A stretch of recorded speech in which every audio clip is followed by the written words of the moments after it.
नमस्कार। आज हम बात करेंगे न्यूक्लियर पनडुब्बी खाबरोवस्क की। खाबरोवस्क को लॉन्च किया है रूस ने 1 नवंबर 2025 को।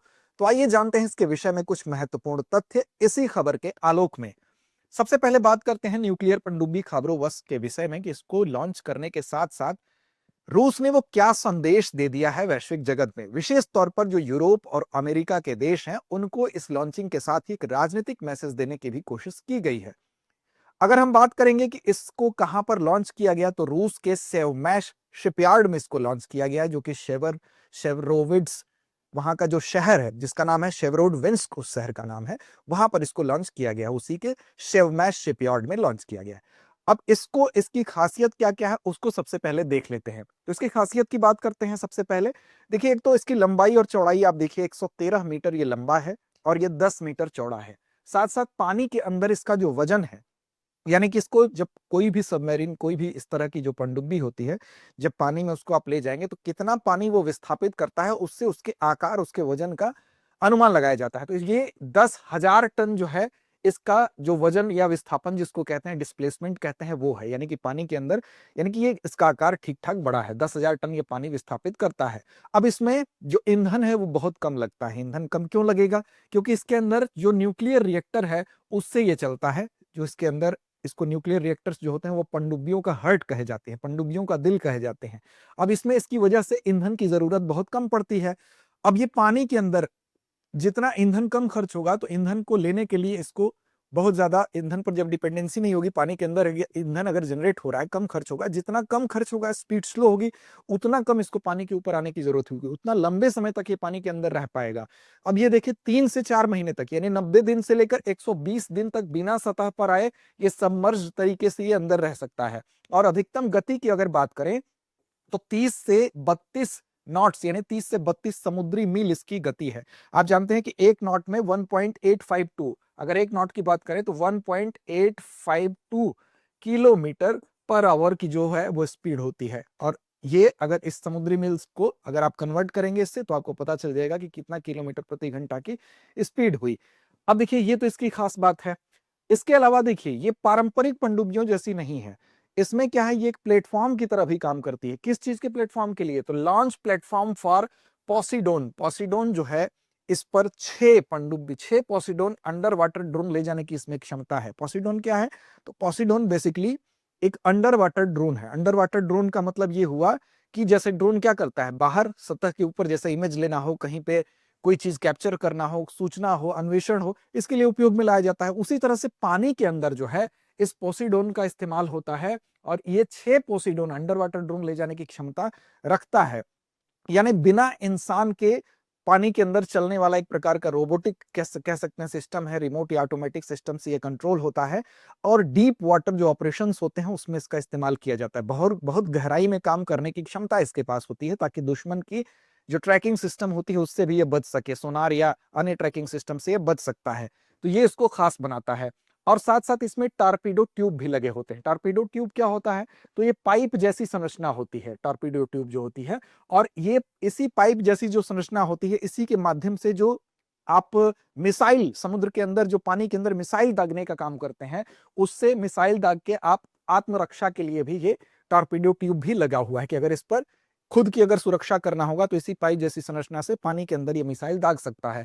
लॉन्च के बाद कई साल तक इसको सी ट्रायल्स में हालांकि रखा जाएगा, पूरी तरह से ऑपरेशन के लिए तैयार, ताकि ये हो सके, इसमें जो कमियां होंगी उसको इस ड्यूरेशन में दूर किया जाएगा। अब देखिए, इसकी कुछ खासियत है, उन खासियतों के आधार पर ही इसकी इतनी इंपॉर्टेंस है। अब देखिए, इसकी इंपॉर्टेंस क्या है उसको भी देखें। तो एक तो इंपॉर्टेंस सबसे पहले क्या है, रणनीतिक महत्व है इसका। रणनीतिक महत्व का मतलब ये हुआ कि यह तकनीकी समुद्री सीमाओं की सुरक्षा करेगी। यानी कि जहां भी इसको तैनात किया जाएगा, समुद्री सीमा एक तो आपकी सेफ होंगी। आपके पास ऐसी तकनीकी है तो दूसरा कोई भी देश आपकी सीमा में आने से पहले या ऐसी कुछ अन्य गतिविधियां करने से पहले कई बार सोचेगा कि कहीं ऐसा ना हो हम इसके शिकार हो जाए। तो समुद्री रक्षा और परमाणु प्रतिरोध क्षमता भी इसमें है। यानी कि न्यूक्लियर डिटरेंस। न्यूक्लियर डिटरेंस क्या होता है?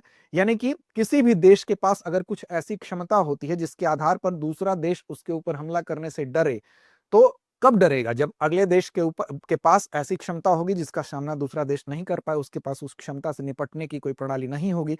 तो इस तरह से इसको एक न्यूक्लियर डिटरेंस के तौर पर भी हम कह सकते हैं ये रणनीतिक या स्ट्रेटेजिक जो है इंपॉर्टेंस का दिखाई दे रहा है।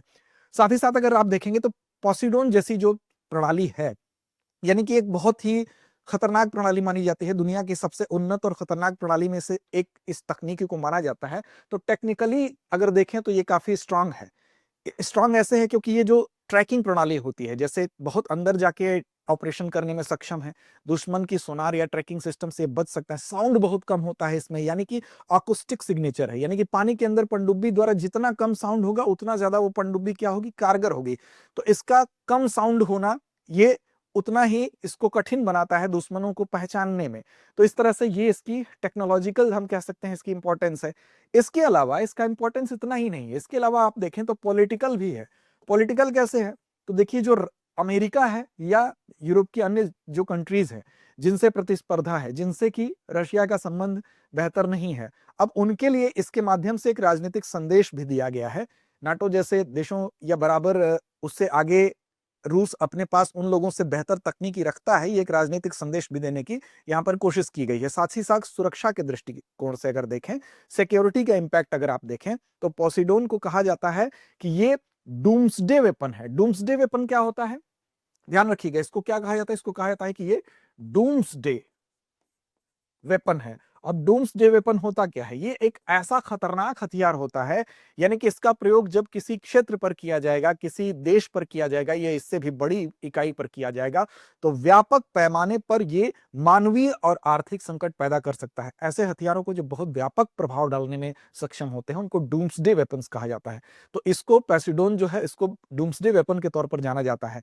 अब इसकी गति क्या है, तो ये पानी के अंदर लगभग 185 किलोमीटर प्रति घंटा 185 किलोमीटर पर आवर की स्पीड से ये जो है गति कर सकता है। और इसकी क्षमता कितनी है, तो 10,000 किलोमीटर तक, एक खुला एक अनुमान है कि 10,000 किलोमीटर तक, खुले अनुमानों पर यह आधारित है। गहराई पर इसमें संचालन करने की क्षमता होती है, पारंपरिक ट्रैकिंग तकनीक से बढ़ने की क्षमता होती है, साउंड कम होता है। इसकी वजह से क्या है, टेक्नोलॉजिकली भी ये बहुत स्ट्रांग होता है। तो ये इसके अन्य इंपॉर्टेंट पहलू हैं जो न सिर्फ रणनीतिक तकनीकी बल्कि राजनीतिक संदेश देने की भी रूस ने इसके माध्यम से कोशिश की है।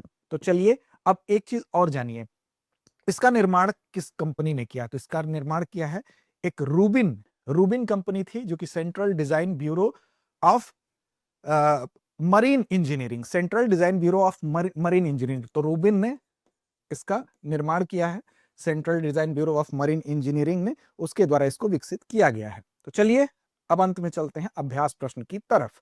और अभ्यास प्रश्न आपके लिए क्या है, तो पटल पर आप देख सकते हैं कि खाबरोवस्क पनडुब्बी को किस संस्था ने डिजाइन किया है। विकल्प आपके सामने है, मिग डिजाइन ब्यूरो, रॉसकॉस्मॉस, रूबिन या सुखोई एरोनॉटिक्स। तो इस प्रश्न का जवाब कमेंट बॉक्स में देना ना भूलिए। लड़ते रहिए, अपने लक्ष्य की ओर बढ़ते रहिए। अब एग्जाम की तैयारी को और बेहतर करने के लिए हमारे चैनल को लाइक, शेयर और सब्सक्राइब करना ना भूलें।